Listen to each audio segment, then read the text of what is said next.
σας, ρε παιδί μου, αν θέλετε να μαγειρέψετε φρέσκια πέστροφα και σας είναι τόσο δύσκολο να τη βρείτε, δεν είναι δύσκολο να βρείτε τι? Την καπνιστή πέστροφα.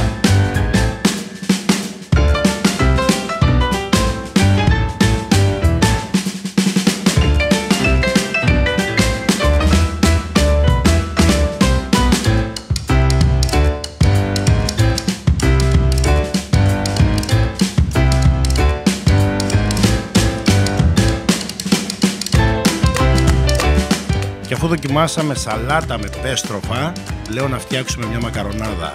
Τι θα έχει? Καβουρόψυχα. Πάμε να τη δοκιμάσουμε.